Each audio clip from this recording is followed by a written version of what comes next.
Hello, everyone, and welcome to the Spring 2022 Lindamood-Bell Academy Virtual Open House.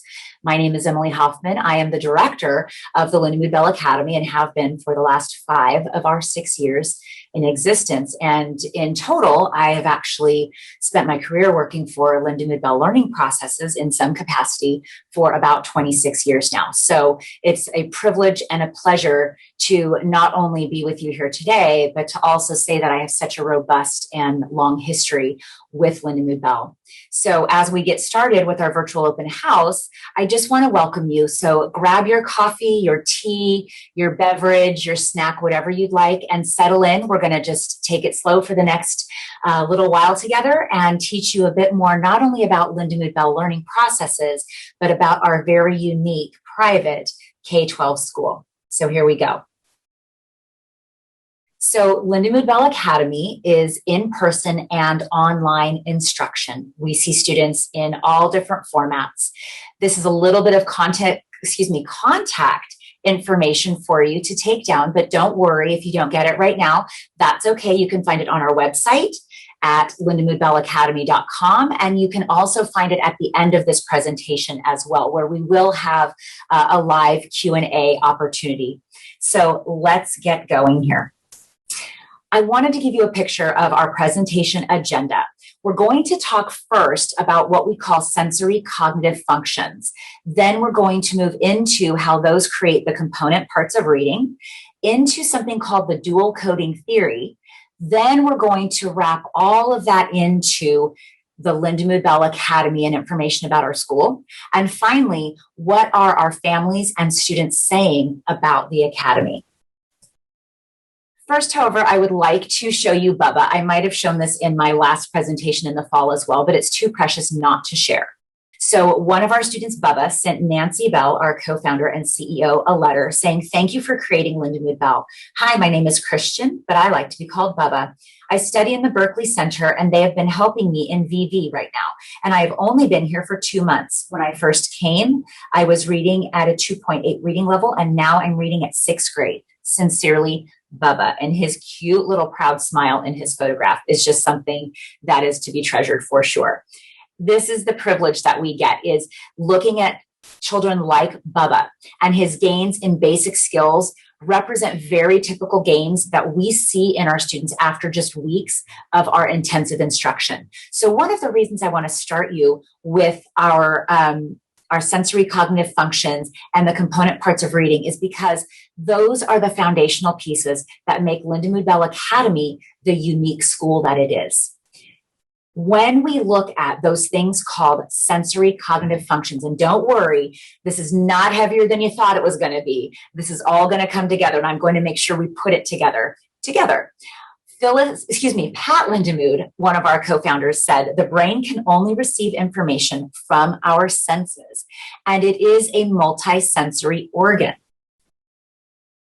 So as we talk about and as we learn together today about sensory cognitive functions, we need to know that they are foundational to all learning. So all of these students' beautiful smiling faces and engaged interactions are because they are learning how to access and develop and activate their sensory cognitive functions for learning.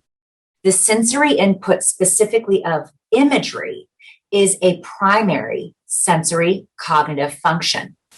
And contrary to popular belief, the primary cause of learning difficulty, it's not low intelligence, it's not low socioeconomic status, it's not gender, it's not education, nor is it motivation. The sensory input of imagery is a primary contributing factor to this. So let's talk for a moment and camp out at our 3 sensory cognitive functions. This part is going to be critical as we go forward with the rest of our presentation. So sensory cognitive function number 1, phoneme awareness. We represent that and abbreviate it as PA. You might see that come up a little bit later in the presentation. It is the ability to perceive the identity, number, and sequence of sounds within words. So someone who has well-developed phoneme awareness is going to be able to identify the order and number of sounds in the word fit like that. Symbol imagery and this is where we start getting into those things called imagery, right? Is the ability to create mental imagery for sounds and letters within words. So if you have that well-developed imagery, you might not have processed it, but rather you saw FIP super fast and then put the sounds to it. That's kind of the integration of phoneme awareness and symbol imagery. And then there's another type of imagery, which is kind of the opposite. It's called concept imagery, which is the ability to image a gestalt or a whole from oral or written language. Now, I want to focus very much on these two different types of imagery, the parts and the wholes, for just a moment. So again, to illustrate this for you, symbol imagery is our ability to picture, again, those sounds within letters, okay? And our concept imagery is to make a movie in our mind, basically. That's kind of a really simplified way to state that, creating an imaged whole. It's creating the movie in our mind. If we dial in and focus a little bit on symbol imagery first, it is phonological and orthographic imagery for reading and spelling words. It's also known as orthographic memory.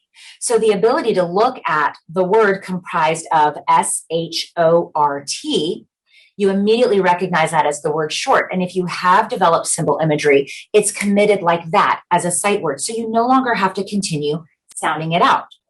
When we have a student that we see that has symptoms of weak symbol imagery, you might see that represented in difficulty with word reading skills, their word attack or their decoding, or their word recognition, sight words. They may struggle in both of those areas. Orthographic awareness and phonological awareness, memorizing sight words can be very difficult. They struggle with fast and accurate decoding and fast and accurate self-correcting. If they realize that when they're reading they made a mistake, oftentimes they can use their context and the look of that word to help them self-correct. But students who struggle with this may not be able to self-correct. Contextual reading, here's the kicker, guessing rather than rapid and accurate decoding. That's a common thing that we see with students who struggle in this area. And then orthographic spelling. Spelling is almost always phonetically accurate, meaning they may spell the word what like that, for example, instead of the way that it actually looks, right? So those are symptoms of weak symbol imagery. Now let's dial in to concept imagery for a moment. This is that image whole, that movie for comprehension and thinking. This is the thing that really makes books come to life for us. So with weak concept imagery, information, whether it's oral or written, can go in one ear and out the other. So the student primarily grasps parts and random details, maybe a few facts, but they don't get the gestalt. They don't get the whole. So they're missing key elements of the storyline. When we have that imaged whole, it's the sensory information of imagery that's preventing the language going in from one ear and out the other. And what that allows us to do is right here, higher order thinking. And don't we know as parents and even many of us as educators, this now really starts taking place in kindergarten and first grade, where we're having to teach our students or help our students find a main idea, draw conclusions, make inferences, predict and extend that information that they're receiving, and then also evaluate that information. All of that is the ability and the result of having that imaged whole, that movie in your mind's eye for the gestalt of the information. So when a student struggles with concept imagery, you are going to often see weakness in written language comprehension, oral language comprehension, meaning they can read something, they can listen to something, they can have it repeated, but it's still going to go in one ear and out the other. And thus, because they can't hold on to that information, the critical and logical thinking and problem solving goes right out there too. The ability to follow directions, whether oral or written, can be a challenge. Expressing language orally or even in writing can be very difficult. Interpreting social situations and also understanding cause effect. If this, then that. If the student doesn't have a picture in their mind for the event, then they are going to struggle to process how to act and react in those situations and understand the cause and effect of maybe their actions or someone else's actions. So that's the sensory cognitive functions those are the sensory cognitive functions that I wanted to present to you. But now what I want to do is show you how these seemingly separate entities actually fit together to be comprising what we call the component parts of reading. So with the reading circles, this is called a Venn diagram. If you're new to Lindamood-Bell or new to this type of diagram, it's called a Venn. And it's really critical in helping to understand the integration of all of these parts that I'm talking to you about, because they do actually integrate to make a whole. So sensory cognitive functions underlie the necessary component parts of reading. First of all, we have the auditory circle, which represents word attack, the ability to decode, or phoneme awareness and symbol imagery combined. There are those little acronyms, PA and SI. So it's the ability to sound out and identify those sounds within words, but it's also the ability to start putting the letters to those words. Additionally, we have that visual circle, which is our SI, our symbol imagery, which again aids word recognition or that rapid fire sight word development. We put those together for that little teeny tiny sweet spot right in the middle when we add in that language circle, contextual reading fluency. So you need all of these component parts just to call out the words on the page and make it smooth and make it not sound robotic. But then how does that relate to the whole of what we're trying to get out of a student? The main idea for any reading is comprehension. Also for oral language, to make sure we are critically thinking and following directions as well. And so comprehension is where that concept imagery, that gestalt whole movie comes into play. So I want you to be able to picture this on a spectrum, so to speak. We have imagery and language processing. So on one side of our spectrum, we have those with weak decoding. Oftentimes that is associated with the dyslexia diagnosis. And on the other end of our spectrum, we have weak comprehension, which often carries with it a diagnosis of autism spectrum disorders, hyperlexia, amongst others as well. And so it's kind of this continuum where we have to see where the students that we're seeing, not only with Lindamood-Bell learning processes, but also within Lindamood-Bell Academy, what are the nuts and bolts of their imagery, of their sensory cognitive processing, and where do they fall? Do they have one weakness that's greater than the other? Or are they experiencing something kind of right in the middle where they have weakness perhaps in both? So what we do to find out more information about these sensory cognitive processes and where students are in their component parts of reading is we do a learning ability evaluation. This is a set of standardized measures that looks at the strengths and weaknesses in language and literacy. I should also add in there that it does also include some math assessments as well. It typically takes around 4 hours to deliver these standardized assessments. And then followed by that, maybe a couple of days afterwards, is a 1-hour consultation where you would meet, like this picture shows, with our center director, our center manager, to go over what those results are for your child and what the recommendations for an appropriate course of instruction or academy might be. So for example, if we look at, and I apologize for the formatting here, I thought I got that straight, but I think we're mostly there. What I want to have you look at is a student named Buzz. Now, Buzz, you'll notice, is 12 and a half years old and he's in the 7th grade. At the end of 6th grade, Buzz hated reading. Despite improved phonological processing, he still couldn't read text accurately nor easily. And his teacher said, well, he can sound out words better, but he still cannot read. So what we want to do first is look at his vocabulary. His vocabulary is fine. It's 75th percentile. It is what we would consider the upper end of the average range. So the average range goes from 25th to 75th percentile, with spot on being about 50th percentile. That's where we would expect the average to be. So Buzz has quite a solid vocabulary.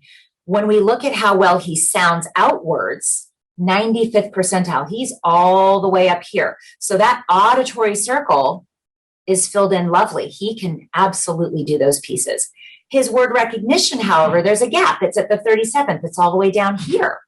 And so that means he's not quite, his little tank is not quite filled up with his ability to access that symbol imagery. And then we look at his reading test. We look at his rate, his accuracy, and his overall fluency. And those are hovering down in this neck of the woods of this average range right here. It's below, or maybe approaching the low end of average. And yet his comprehension is the 37th percentile. So he's getting something out of what he's reading, but reading is not easy for him. Now let's go to the flip side of that spectrum again, and we're going to look at a student named Natalie. Now, Natalie is 11 years, 10 months old, and she is in the 7th grade as well. Though Natalie had easily learned to read words in her early grades, by 4th grade, she was sick before going to school, and moving her to the front of the classroom did not help her performance. Isn't that a common accommodation that we make for students, right? Is let's help them pay attention better. Let's help give them more direct access to the teacher. Let's put them in the front of the classroom. Now, Natalie has an 86th percentile vocabulary. Remember, that's above the average range if we're thinking 75th is the upper end. She has above average decoding, above average sight words, which means she has above average reading ability in her rate, accuracy, and fluency. But here's the kicker. Natalie was struggling to comprehend anything she read, struggling hard. So it wasn't because Natalie wasn't a good reader that she struggled with her imagery and her comprehension. It was because she struggled to put together this outer component part of reading.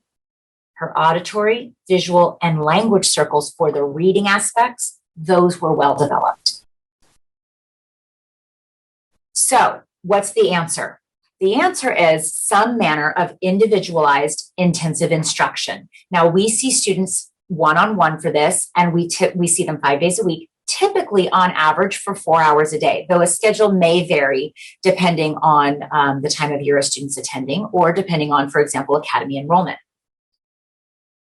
Let me share with you a little bit about how we develop this imagery, okay? And what I want you to focus on, this is very critical to also understanding and getting a preview for in Lindamood-Bell Academy, how we tackle curriculum questions, how we tackle the engagement between instructor and student during even curriculum hours. So while this doesn't seem as relevant to, well, what is your school all about?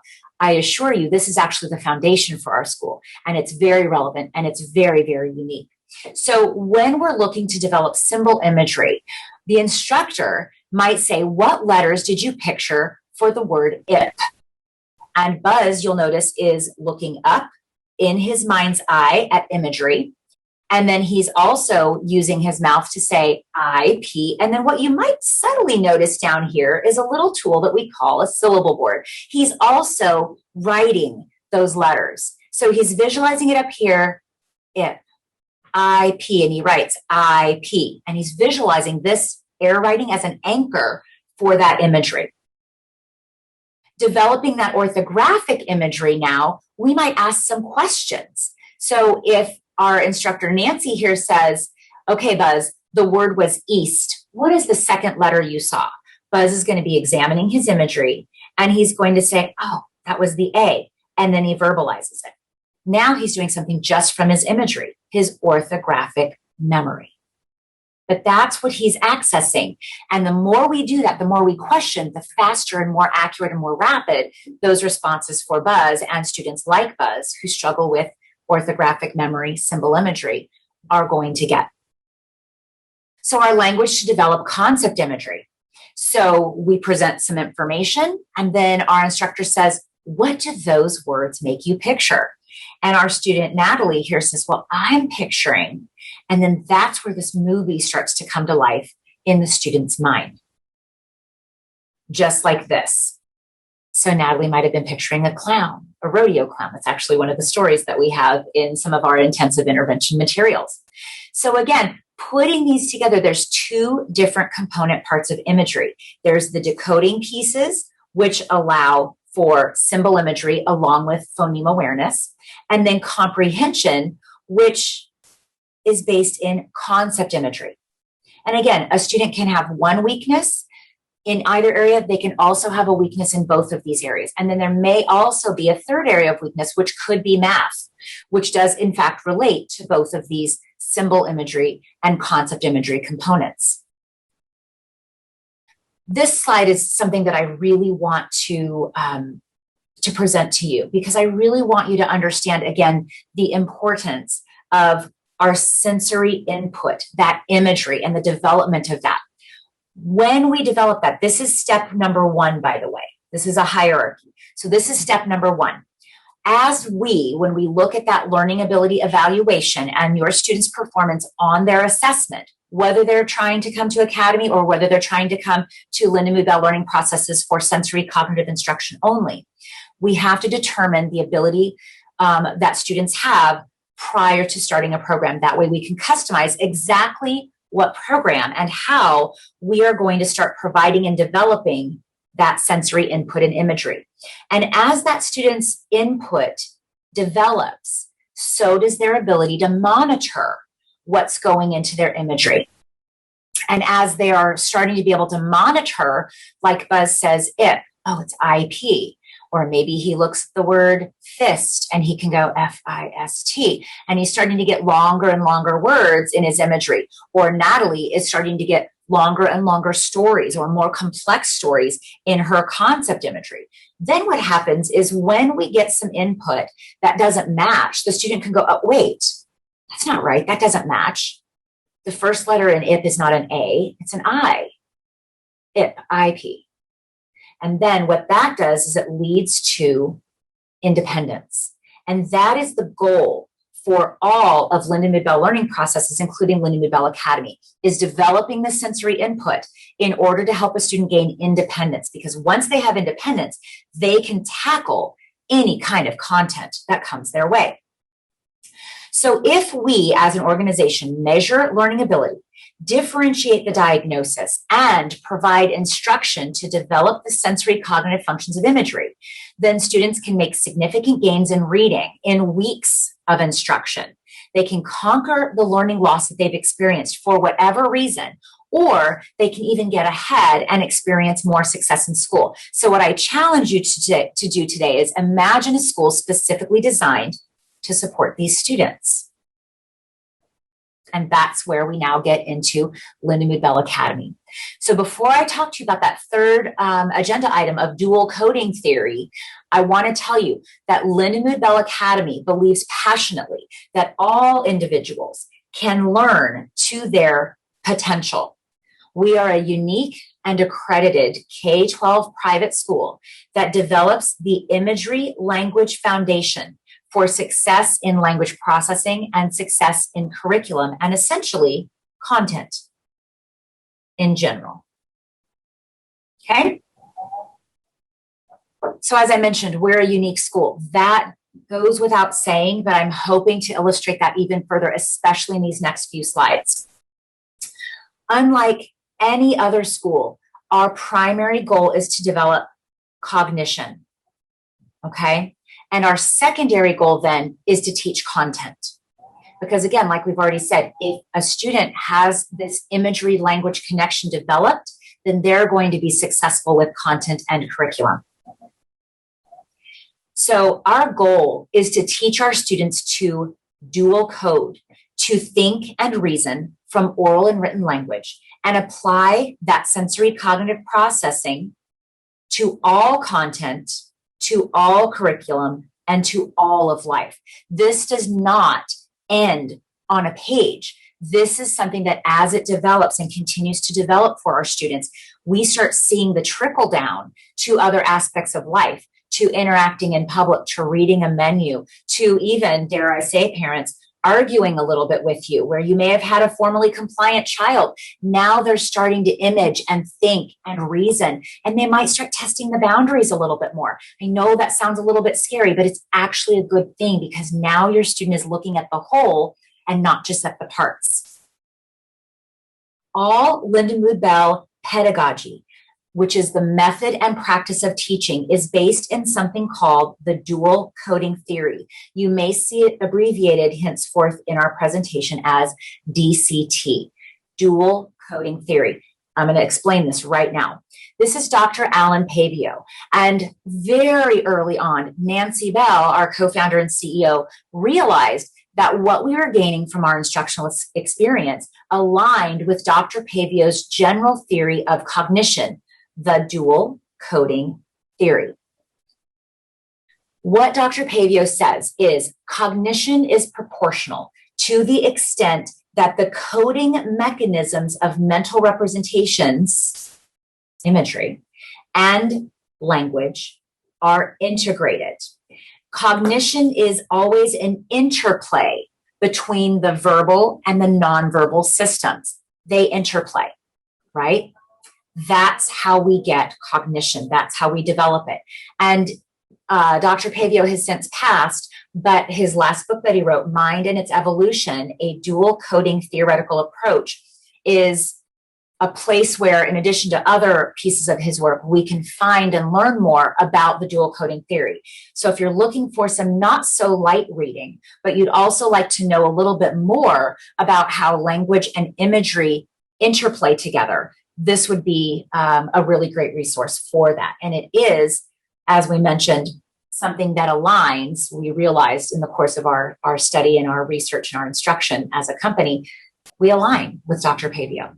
And at Lindamood-Bell, we look at each individual in terms of how they are learning to decode, how they are activating the interplay of language and imagery. So as we sit down in front of our students, with our students, as they are looking to attack the content in front of them, whether it's reading, writing, verbalization, no matter the content, no matter the challenges in the curriculum, we look at every student as an opportunity to explicitly teach the dual coding of imagery and language, right? We get our language and we get our imagery. And once that dual coding starts to take place, that's when we start seeing, these happy little faces that look back at us, that are engaged, that are offering their own solutions. They're not just saying, I don't know. They're questioning as well. And they're actually better able to engage in the text, in the content, in the world around them, whatever that might be. So as I mentioned before, and you will hear it again and again, Lindamood-Bell Academy is a unique school and we are unique teachers. Each question that we ask, each response to a response is an opportunity to develop imagery for cognition. And what does cognition do? It allows us to be successful in all aspects of content, curriculum, and in life. So before we proceed forward with a little bit more detail about Lindamood-Bell Academy, I want to mention to you just quickly a word about safety. It's something that in the last several years has definitely become paramount in so many of our families' minds and in our minds too. Our online and in-person delivery options are first and foremost safe and reliable. So as we know, safety is your priority and it is ours too. It is essential to your child's ability to focus and to their learning process. Our COVID-19 safety measures follow local, state, and national mandates. And should a student need to work remotely, our online instruction yields the same incredible results as our in-person instruction does. So you don't need to worry whether your student has to appear online. I think in the past several years, especially, that phrase of online learning brings a bit of trepidation to a number of individuals out there because the quality seems less than when somebody is in person. But we know that our model doesn't change. We know that we have the ability to work in the same capacity online or in person. So I mentioned previously that we are an accredited K-12 private school. I want to talk to you just a moment about accreditation and what does that really mean? Do we have to be accredited to function as a private school? No, we don't. However, we are accredited through an agency called Cognia. They used to be known as Advanced Ed, if you know them that way. It is the largest education improvement organization in the world. And accreditation is based on rigorous research-based standards and evidence-based criteria, with the process probing the whole institution. So what that means is it's not just the Lindamood-Bell Academy division of Lindamood-Bell Learning Processes, the corporation, that undergoes the scrutiny, that undergoes the standards-based, research-based criteria. It is our company, Lindamood-Bell Learning Processes, as a whole, from our policies to our learning conditions and our cultural context, to determine how well the parts work together to create the whole that meets the needs of every learner. I can almost picture our Venn diagram just by talking about being accredited with Cognia. So Cognia performance standards are the heart of the continuous improvement and accreditation process. They define the characteristics of a good education institution, and they provide guidelines for efforts that will energetically and visibly grow learners, teachers, leaders, and organizations. So specifically, Cognia helps our academy set and meet improvement goals. Every 5 years, we undergo this recertification or reaccreditation process to meet those improvement goals and sustain commitments for better learner outcomes. It holds our school, the academy, accountable for improvement and having a growth mindset. Again, not just for the academy, but for our organization, Lindamood-Bell Learning Processes as a whole. This is not something that we choose to do lightly. This is not something that is an easy process at all. It is something we take very, very seriously. And I felt that that was important information to impart to you because it is a very big deal. So our approach, again, our primary goal of Academy is to develop that cognitive foundation, that cognition, right, necessary for language literacy and critical thinking, including math. And then our second goal of Academy is to apply that sensory cognitive processing, that cognition specifically to curriculum. But the end result, no matter what, is a more independent learner. That could be someone who's starting to do homework for the first time on their own. That could be a student getting their first A. That could be a student simply completing an assignment on their own for the first time ever. There's such a variety and a spectrum of what it means to be an independent learner. It doesn't necessarily mean straight A's. So who are these students who might benefit from Lindamood-Bell Academy or who attend Lindamood-Bell Academy? Honestly, it's all students. We have the ability to work with all students, whether they're struggling with those sensory cognitive processes or whether they're off the charts with those sensory cognitive processes and need a more individually paced environment. So they might thrive with non-traditional learning environments. They might thrive best one-to-one or a small group of maybe 2 to 3 students. We also have students who have learning challenges, who have identified learning disabilities, or who are even gifted and talented. So again, we run the gamut of the students who are a right fit for Lindamood-Bell Academy. Our learning model, however, is very student-centric. Specifically, I like this diagram because for me, it shows how our student is encircled, encompassed by numerous levels and types of individuals in their life. So we have instruction experts. Those are the individuals that are working with our students every hour of every day in the trenches, as we like to say. We have directors and managers of curriculum. We also have curriculum advisors and teaching assistants. And then we also partner with 2 curriculum entities, Pearson Connexus and N2Y-ULS. Our learning consists of hands-on as well as digital activities within our curriculum platform. To describe that a bit further, our learning model has student teams. And those teams, again, consist of the director and managers of curriculum. I, as the director of Lindamood-Bell Academy, oversee all of those teams as a whole and often get the pleasure and privilege of working directly with many of our families, although unfortunately not every single one of them. We also have, again, curriculum advisors and teaching assistants. And we also have instructional experts in the Imagery Language Foundation. And those are individuals at the local learning center level who work on the hour, as I said before, in the trenches with your student. Now, one question we get asked often is, are your staff credentialed? And the answer to that is yes and no. If I'm being really transparent, many of our staff, in fact, most of our staff at these levels do have either a credential, a certification, or very specific subject area knowledge that allows them to be at an expert level for our students. And then the instructional experts in our learning centers. It's hard to write on these screens very neatly. I apologize for the chicken scratch. I will get better.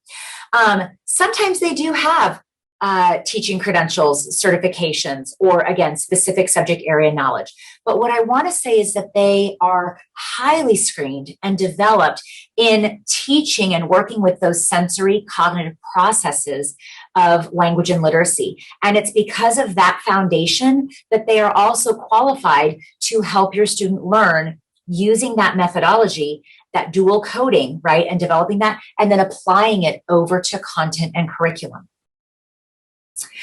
So further about our model, it is an individualized learning model. Again, it's one-to-one and can be small group, again, of, oops, excuse me, wrong way. There we go. 2 to 3 students in a group.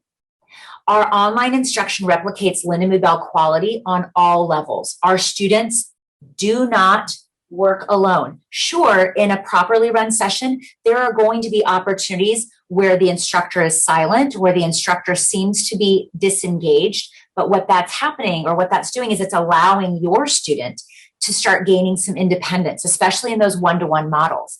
So if we were to engage 100% all the time, that's not allowing the student those independent learning opportunities. Even if it's 3 to 5 minutes, it might be 30 minutes, et cetera. And that's going to be all by design and customized for your student or your student's group. We have a team of personal instructors that are assigned to each student, and we develop what we call a PEP, a personalized education plan for each child. It's not an IEP. We do not, as a private school, implement IEPs. However, IEPs are critical in helping us understand the student more, where they may have come from and have been, and what accommodations might be helpful, because we can insert those into a student's personalized education plan. So all of that is very critical knowledge and information that we want to make sure that we are communicating with you about.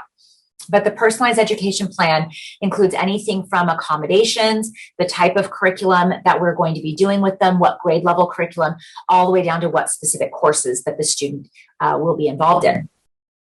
As I mentioned, we partner with 2 recognized and proven curriculums, Pearson Connexus Learning and N2Y's Unique Learning System. It should be noted that N2Y Unique Learning System has been used and adopted by numerous school districts around the country as a special education curriculum. I want to be clear that we do not do special education at Lindamood-Bell Academy. What we utilize the N2Y curriculum for, however, is to further differentiate, still maintaining a standards-aligned curriculum for students who have larger gaps in their abilities and larger struggles. It allows us to still deliver a standards-aligned course or a set of standards-aligned courses to students, again, who have these larger learning gaps. So that's why we offer both, so that we can make a dynamic and customized experience for your child. We provide, again, accommodations, maybe some modifications as needed to help students succeed. And the dynamic content that we have includes all of the above. There are opportunities for hands-on learning, for physical books and materials, for videos, but then also a large part of what we do is on a digital platform. I need to be very clear. Some materials simply are not available in an actual print copy. Although if there is the opportunity for that, the student is provided with that content. So what I'd like to go ahead and do is show you just a snippet of what interaction looks like with our curriculum. So you're going to see a couple of examples of instructors working with students. So stay tuned, watch and enjoy, and we'll be right back. A little bit from this textbook. I picture you following along. That way, if I call on you, you know exactly where we're at and we can keep reading. As I'm reading, I picture you making a movie for this in your mind and really picturing it, okay? All right, so here it is. Picture this. Exploring the Mississippi River. The French explored inland waterways instead of traveling along the coast. In 1672, A Frenchman named Louis Joliet was put in charge of an expedition down the Mississippi River. An expedition is a trip made for a special reason. Joliet and a priest named Father Marquette traveled from present-day Canada down the Mississippi River. They traveled to places that we know today as Green Bay, Wisconsin, and Chicago, Illinois. They learned that the Mississippi River empties into the Gulf of Mexico. All right, everyone. So tell me a little bit about what you pictured for that first paragraph. You can raise your hand. You can see here that we have this dark line here. That would be the Mississippi River. Can you all see this? That Mississippi River here? Awesome. And we can see that it goes all the way from north up in Canada, right? All the way down. And it keeps going all the way down until it hits the Gulf of Mexico.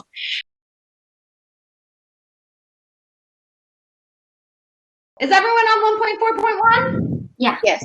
Awesome. Cool. I would like to see hands. Who would like to read our first essential question?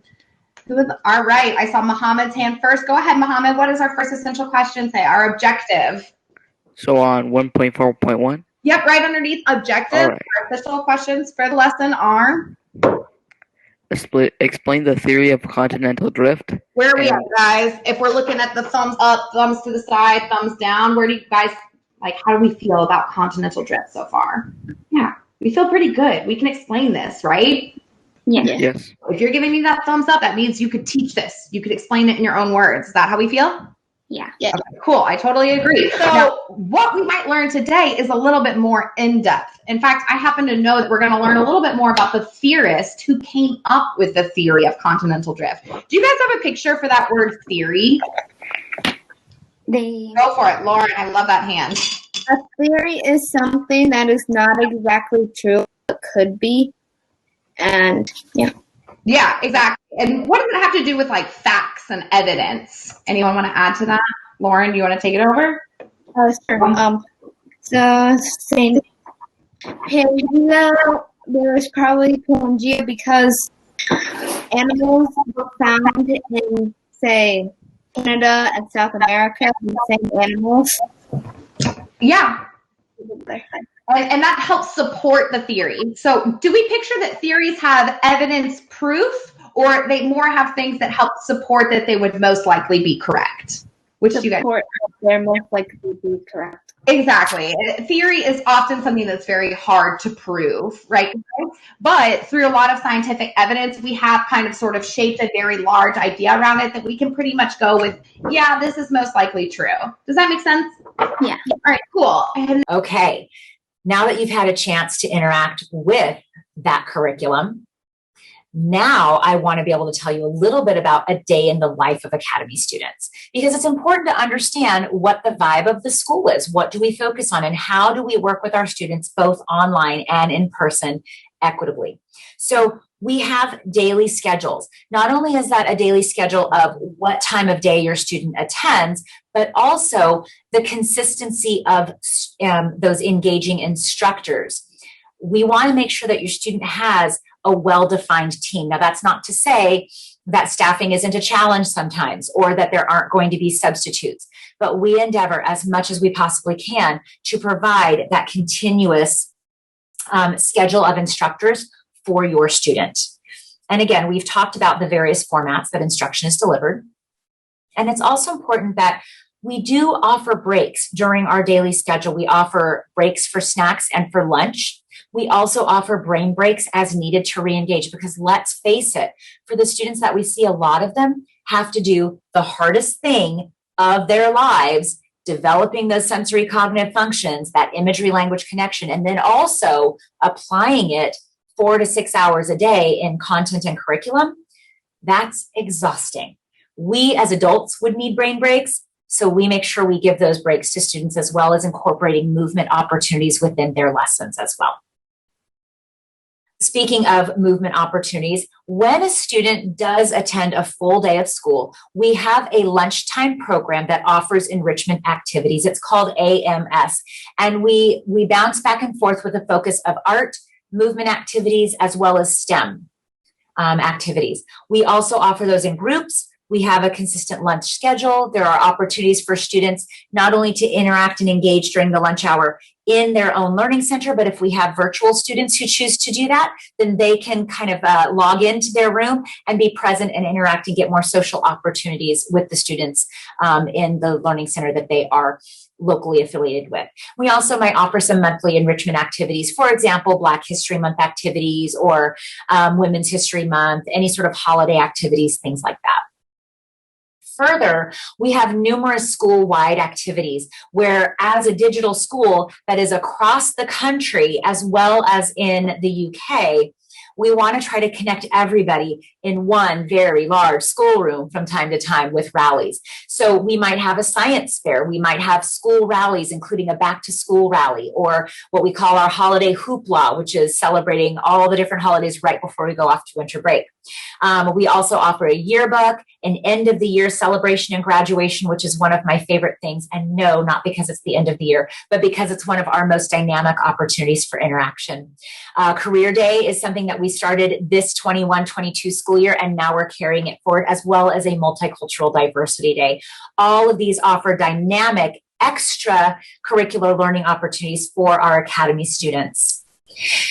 I mentioned things about student engagement, brain breaks, etc. And so I wanted to give you a very quick sample of what a brain break menu might look like for a student.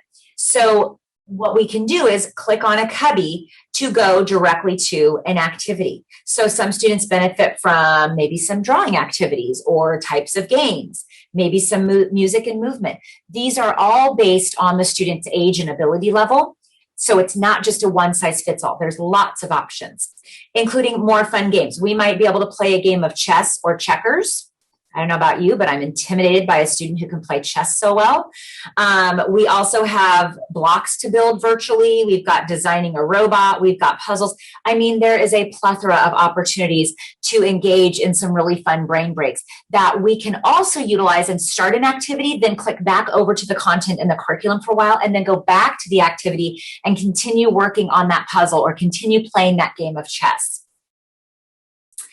We also utilize engagement strategies and motivators. So it never hurts to acknowledge work well done. And so we do that with a student earning points on a star card. They get punches or check marks, and they might be able to earn a prize at the end of the day or the end of a week.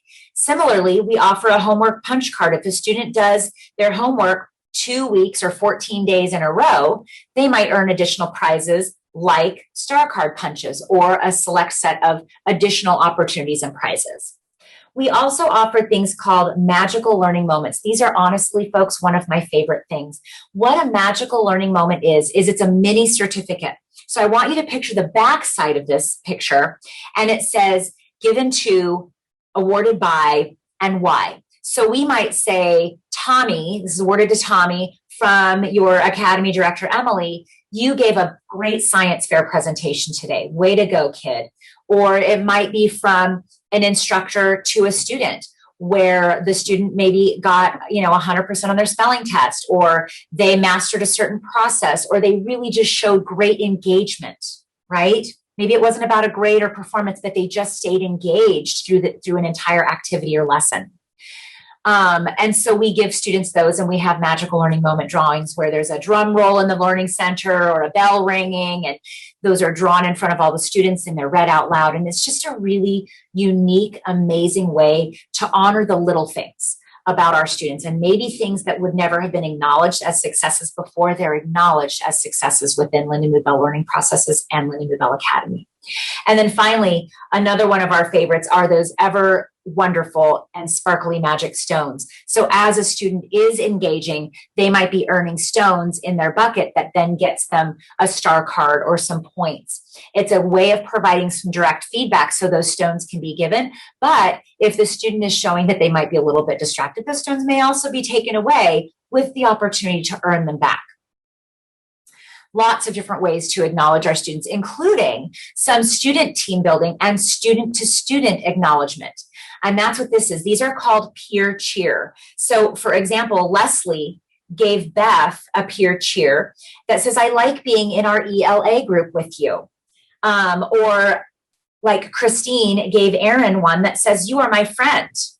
Or Nikki gave to Lauren, hey, thanks for sharing your class notes when I was absent. So it's a great way, almost like those magic learning moments that teachers give to students. This is a way that students can honor each other. And one of the things that's wonderful about that honoring of each other is it helps to create this culture of unity, this culture of collaboration within Lindamood-Bell Academy specifically. And that leads me to what's called the LBA way. The LBA way is a condensed version of basically our code of conduct. And this is really a very quick view. We elaborate on this, and we have more ways to elaborate on this within the school year and throughout the students' attendance in the school year. But I want you to notice that not only do we have an expectation for the students, but we also have an expectation for the team, which are the staff and students. So not only do we expect your child to adhere to a certain code of conduct that includes trying to work independently, being responsible for doing classwork and homework, making sure we're treating our materials with care, including the computers that we issue them, and believing in ourselves and each other. But we also expect the team of adults working with your students to care about each other, working together to help us learn and grow. We listen to each other and we show value to each other. We treat each other with respect, and we want to recognize each other for our hard work and accomplishments. And I think that's what these previous two slides really indicate, is recognizing each other for the things that we're doing well as a team. So now I'd like to take the opportunity for you to learn a little bit more of show me, don't tell me time about a day in the life of Lindamood-Bell Academy students. So enjoy.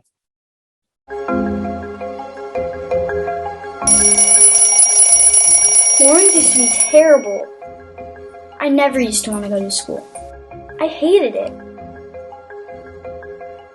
Now I have my Lindamood-Bell Academy.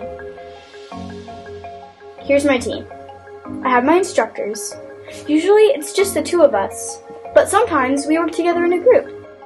My academy lets me do some of my instruction online, and I meet live with my instructors for all my classes every day. This year, we're having a science fair and a community food drive. I have a peer cheer today for my friend Billy. Billy, good job on your English paper. As her mom, I knew that she struggled in reading and needed to go through Lindamood-Bell's intensive instruction. She made incredible gains and was so happy. That's why we decided to enroll in the Lindamood-Bell Academy. My academy has an arts, STEM, and movement classes for me and my friends. My academy classes are hard, but they teach me in a way that works for me. I love my academy, and it can be your academy too.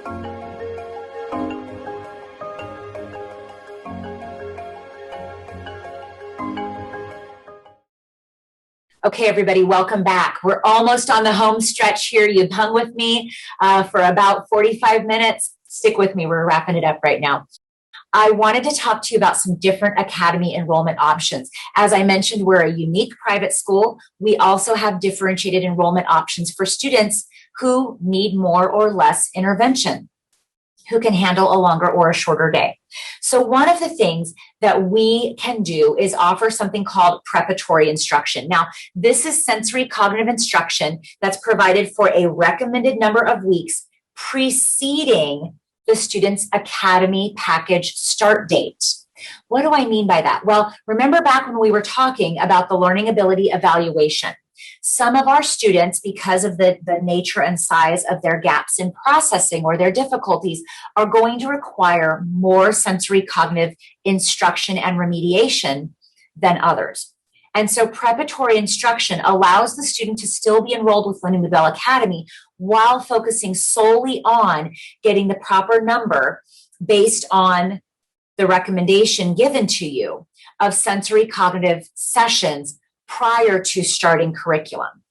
What I need to tell you, though, is that all 4 of our options, bronze, silver, gold full day, as well as gold partial day, all include some manner of sensory cognitive instruction and one-on-one sensory cognitive instruction at that. Okay? Now, the bronze student package contains only up to 3 weeks of 6 hours a day of sensory cognitive instruction. That may not be enough, so we may need some of that preparatory instruction. Silver students get up to 5 weeks of sensory cognitive instruction. Let me go back to bronze really quickly. The other thing I want to clarify about these packages is not only how much one-to-one a student gets, but also how much grouped content versus fully customized one-to-one content the student gets. So with our bronze students, thank you for allowing me to clarify, and I apologize for the back and forth. 3 weeks of one-to-one sensory cognitive, but all of our curriculum is done in small groups of 2 to 3 students. So all group work after the one-to-one is completed. Our silver students, like I said, have 5 weeks of one-to-one sensory cognitive, but half of curriculum is grouped, while the other half is one-to-one. Now, for our gold options, these 2, we have a full day with up to 7 weeks of sensory cognitive. Now, a full day is scheduled for 7 hours total. It allows for 1 hour of lunch break in there, okay? So 6 hours of content, 1 hour of lunch supervision is included. Everything is one-to-one, the sensory cognitive as well as the curriculum. Gold partial day, now that one is a 4-hour day. Okay.